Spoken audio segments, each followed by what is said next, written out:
बस्तियां होती हैं। बनारस में पांडेपुर एक ऐसी ही बस्ती है जहां सड़क के किनारे हलवाइयों और बनियों की दुकानें हैं। उसके पीछे ग्वाले, टिक्के वाले, मजदूर और गाड़ी वाले रहते हैं। वहीं पर एक अंधा और गरीब आदमी रहता है जिसे लोग सूरदास कहते हैं। भारत में अंधे आदमियों के लिए किसी नाम की जरूरत नहीं होती और ना ही किसी काम की।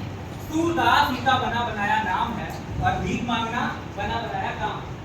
दाता भगवान तुम्हारा कल्याण करे। दाता भगवान तुम्हारा कल्याण करे। दाता भगवान तुम्हारा कल्याण करे। दाता भगवान तुम्हारा कल्याण करे। संधे ने चीख चीख कर कान के पर्दे फाड़ डाले। ये चुप कब होगा? इस देश के सर से ये बला न जाने कब दूर होगी। जिस देश में भीख मांगना लज्जा की बात न हो, जहाँ महात्माओं के जीवन का एकमात्र यही आधार हो, उस देश के उद्धार में अभी सदियों की देर है। साइस इस अंधे से कह दो चला जाए, पैसे नहीं है। नहीं मम्मा, पैसे हो तो दे दीजिए, बेचारा निराश हो जाएगा। उसकी आत्मा को कितना दुख होगा।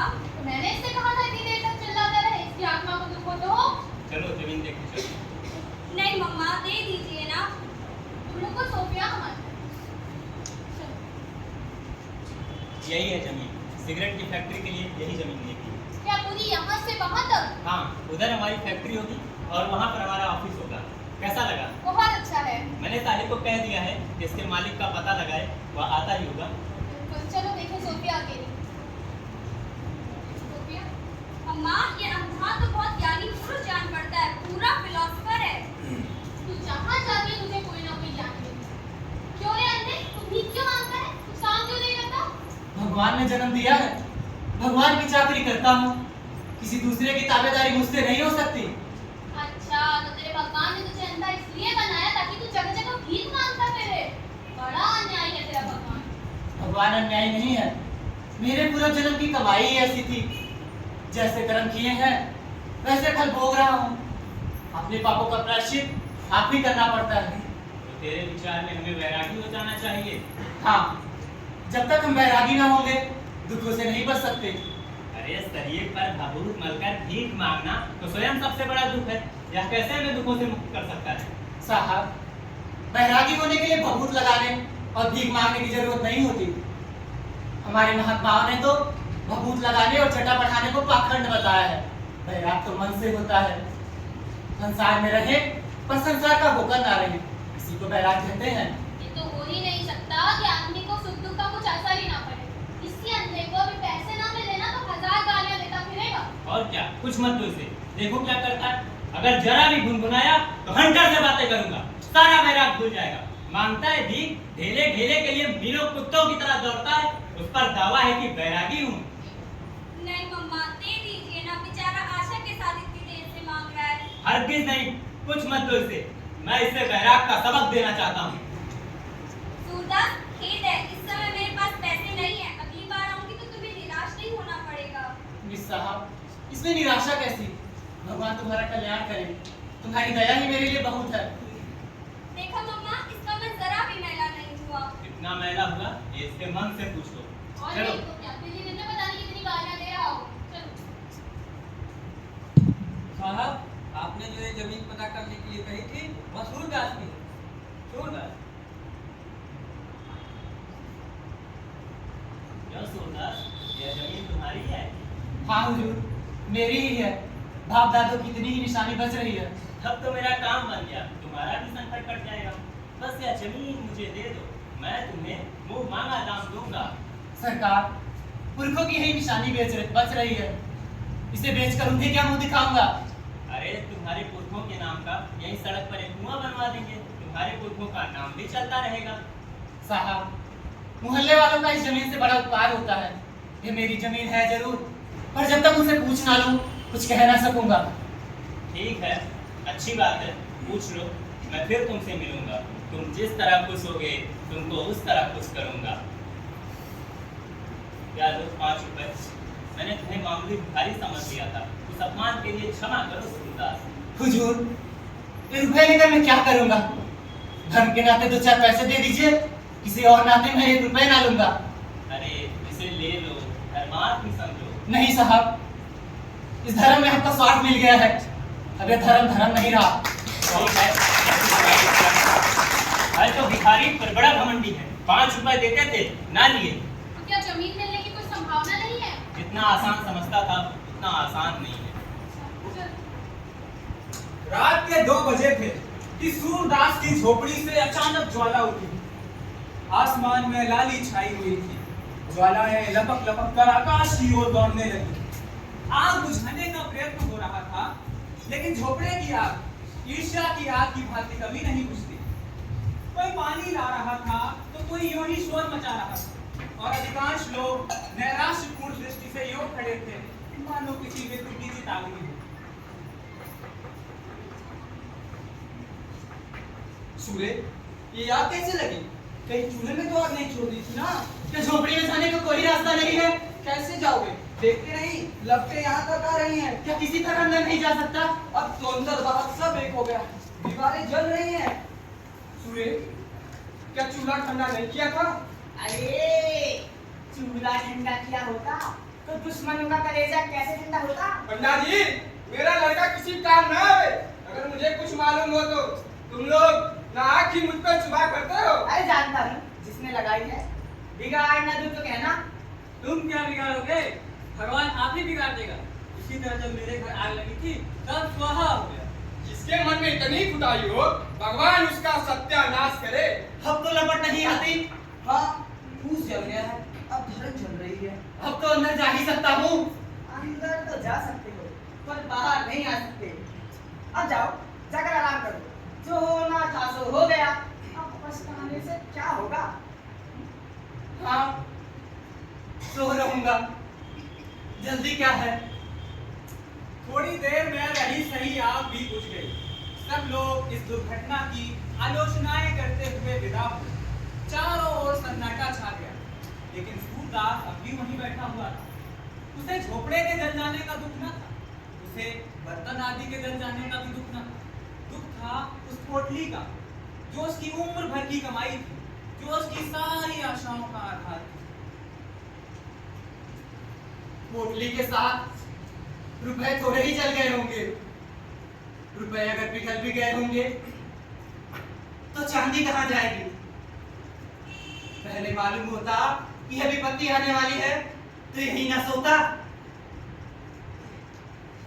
पहले तो कोई झोपड़ी के पास आता ही ना, और कोई आग लगाता भी तो पोटली पहले ही निकाल लेता। पूरे 500 रुपए रहे होंगे, कुछ ऊपर भी हो रहे थे। क्या सोचा था और क्या हुआ? सोचा था गया जाकर पितरों का पिंडदान करवाऊंगा। अब उनसे कैसे गला छूटेगा? सोचा था बिठुआ की कहीं सगाई ठहर जाए तो कर डालूं। बहू घर में आए तो एक रोटी खाने को मिले। अपने हाथों ठोक ठोक कर खाते एक जुग बीत गया। बड़ी भूल हुई। करना तो यूं चाहिए था कि जैसे जैसे पैसे हाथ में आते एक एक काम करता जाता। बहुत पांव फैलाने का यही फल है। सूरदास अटकल से द्वार की ओर झोपड़े में घुसा, पर 2-3 पग चलने के बाद भी एकाएक पांव भूमल पे पड़ गया। ऊपर राख थी लेकिन नीचे आग। तुरंत पांव पीछे खींच लिया और अपनी लकड़ी से राख को उलटने पलटने लगा। थोड़ी देर बाद हिम्मत करके दोबारा राख में पैर रखा। राख गर्म थी पर असहनीय न थी। उसके बाद सूरदास वहीं बैठ गया और राख को उसी दिशा में टटोलने लगा जहां छप्पर में पोटली रखी थी। उसका दिल जोरों से धड़क रहा था, लेकिन उसे विश्वास था कि रुपए भले ही जल गए हैं पर चांदी तो कहीं ना गई होगी। सहसा वो उछल पड़ा। कोई भारी जैसे कोई आदमी पानी में मछलियां टटोले, किंतु कोई चीज हाथ ना लगी। फिर तो उसने अधीरता में सारी की सारी राख छांट डाली। एक एक मुट्ठी राख हाथ में लेकर देखी। लोटा मिला, तवा मिला, पर पोटली न मिली।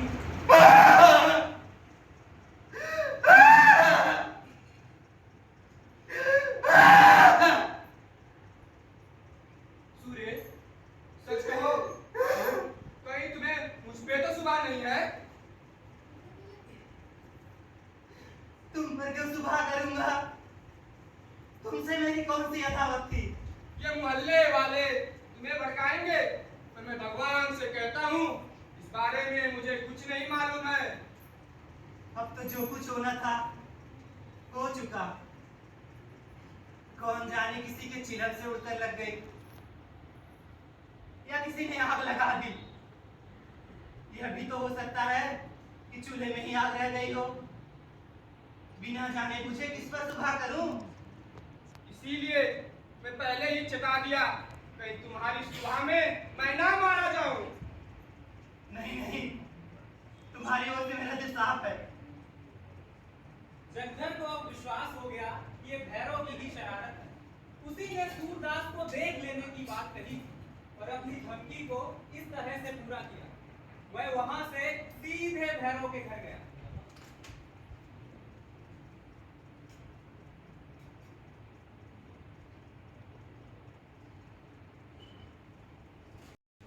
आता हूँ गाय को पानी देकर के।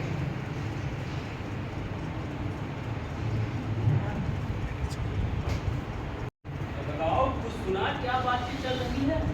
नायक राम की ऐसी तैसी, मुझे ऐसी धमकियों की कोई परवाह नहीं। और सबूत क्या है कि आग मैंने लगाई है? सच कहो, तुम्हें लगाई है ना? हाँ, चुपके से किया लगा दी। मैं कुछ पहले ही समझ गया था कि आग तुमने ही लगाई है। तो तुमने ये बहुत बुरा किया। झोपड़ी में आग लगाने से क्या फायदा? 2-4 दिन में दूसरी झोपड़ी तैयार हो जाएगी। अरे कुछ भी कहो, दिल की आग ठंडी हो गई। और तुम ये देखो, इसमें क्या है? देखो, अरे ये तो रुपए हैं। सुभागी को बहका ले जाने का जुर्माना है। सच कहो, ये रुपए कहाँ मिले? अरे उसी झोपड़े में बड़ी चक्कर से धर्म के आड़ में रखे हुए थे। साजी रोज राहगीरों को लूट कर लाता और उसी पोटले में रखता था।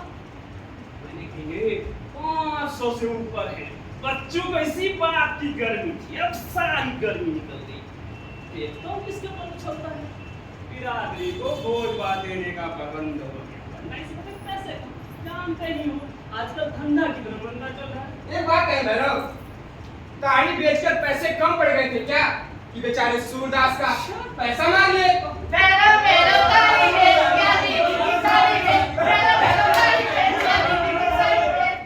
इन ससुरों को तो देख लूंगा। और तुम क्या बोल रहे थे?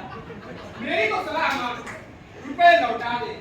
बड़ी मशक्कत की कमाई है, हजम ना होगी। मुझे अच्छी तरीके से हजम हो जाएगी। हाथ में आया रुपया लौटा नहीं सकता। मेरी बात मान, नहीं पुलिस सब खा जाएगी। अरे सूर्य पुलिस में नहीं जाएगा, रोज वो रह जाएगा। ठीक है, लेकिन एक बात ध्यान रखना, गरीब की हार बड़ी जानलेवा होती है। क्या कहा? गरीब? अरे अंधा होना गरीब होना है क्या? जो दूसरों के औरतों पे डोरे डाले, जिसके पास सैकड़ों रुपए हो, जो लोगों को रुपए उधार पर देता हो, उसको अभी तो तुम गरीब कहते हो। अरे गरीब तो हम तुम हैं, घर में डूबो तो रुपए नहीं। अभी तक मेरे दिल का कांटा नहीं निकला है।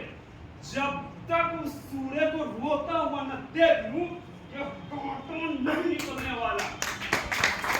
जिसने मेरी आबरू बिगाड़ी, उसके साथ चाहे जो करूं, मुझे पाप नहीं लग सकता।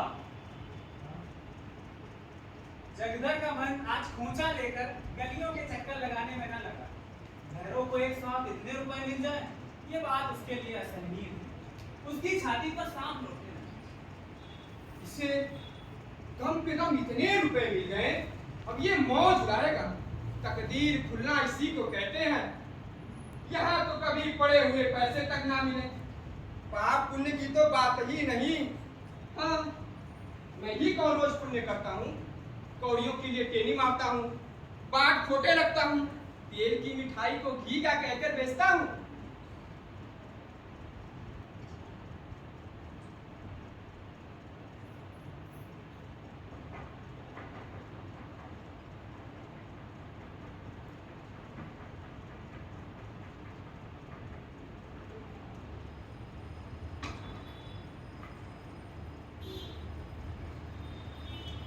क्या ढूंढते हो सूरदास?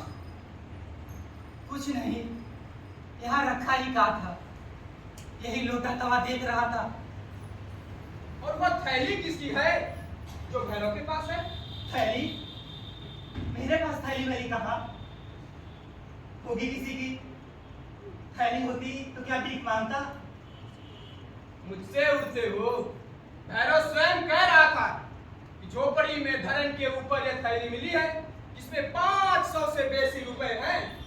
वह तुमसे हंसी करता होगा। यहाँ 5 रुपए तो कभी जुड़े नहीं, 500 रुपए कहाँ से आते?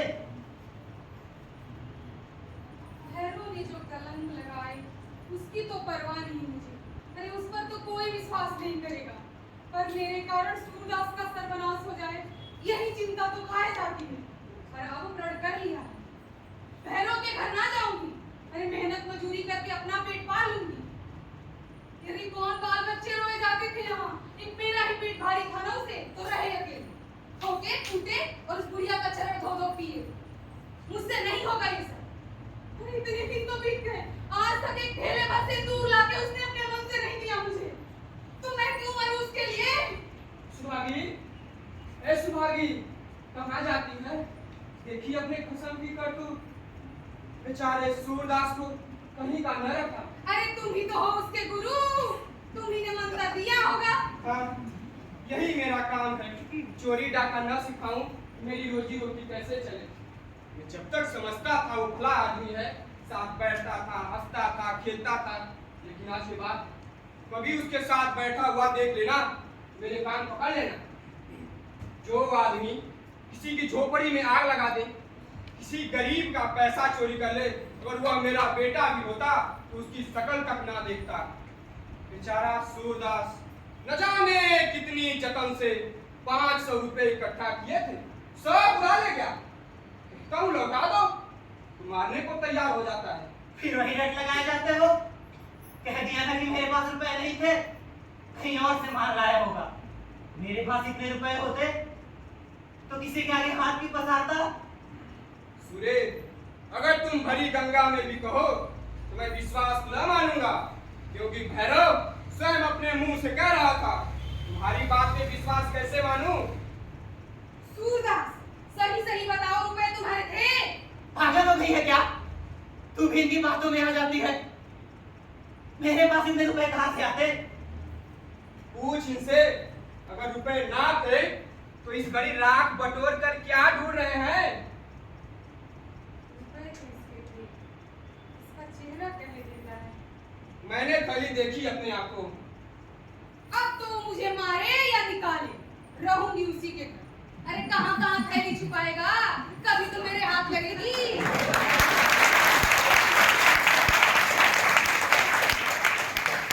मेरे कारण इस पर विपत पड़ी है, मैंने इसको उजाड़ा है, मैं ही बसाऊंगी। जब तक उसके रुपए ना दिलाऊं, मैं इसकी सांस ना लूंगी।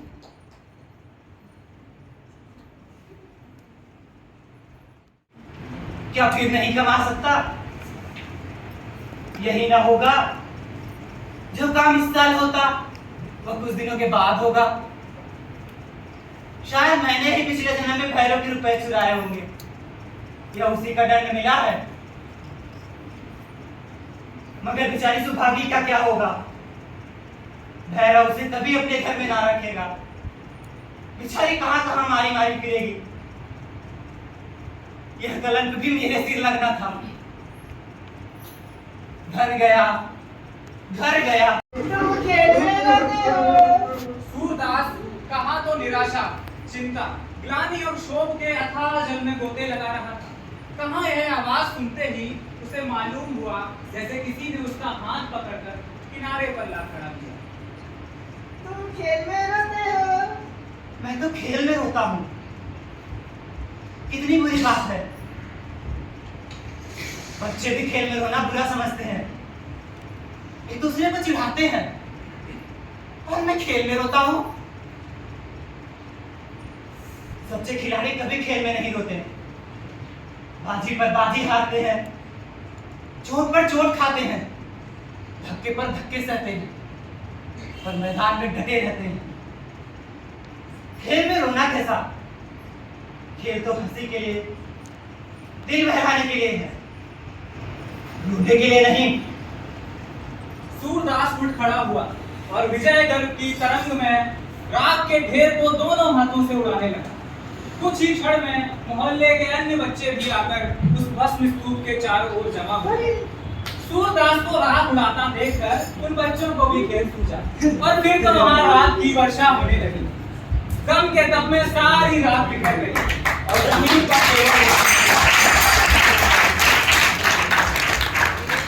जमीन पर केवल काला निशान रह गया।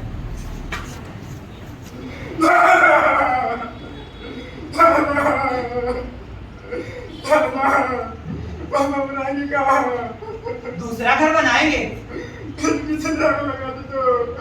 फिर बनाएंगे तो हम भी बनाएंगे।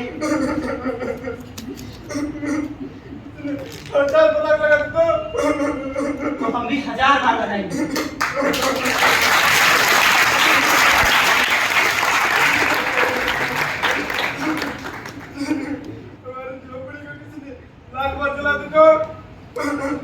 तो हम भी 1,00,000 बार बनाएंगे।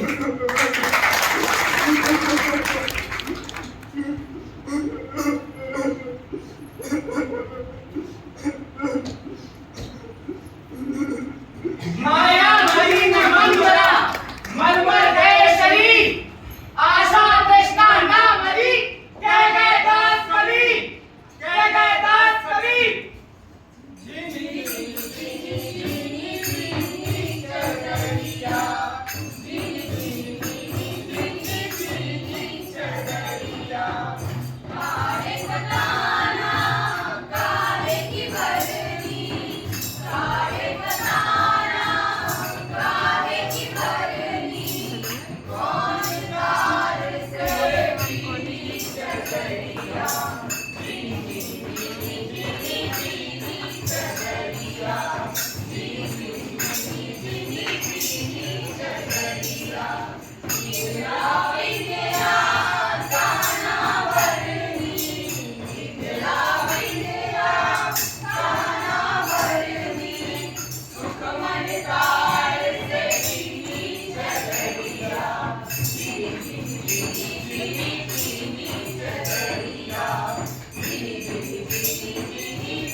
सुंदर, बहुत सुंदर, बहुत सुंदर, बहुत सुंदर।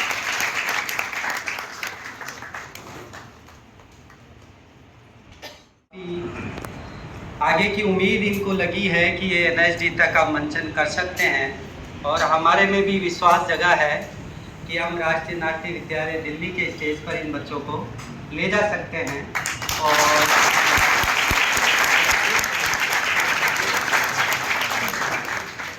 2 मिनट इसकी प्रक्रिया की आपसे बात करूंगा। साथी विनीत पटेल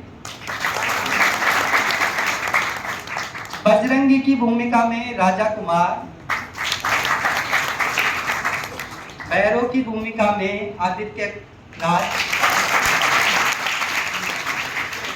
और सुभागी की भूमिका में शुभम। गांव की महिलाओं में मनीषा के साथ कुछ महिलाएं हैं।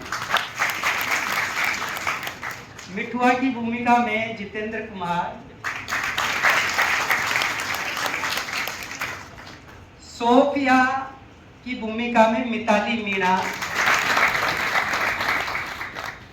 विदिशा जो है वो मिसिस जॉन सेवक है। गौरव मिश्रा मिस्टर जॉन सेवक।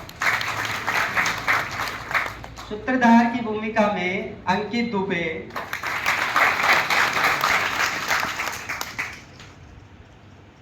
सूरदास की भूमिका में अंकित कुमार।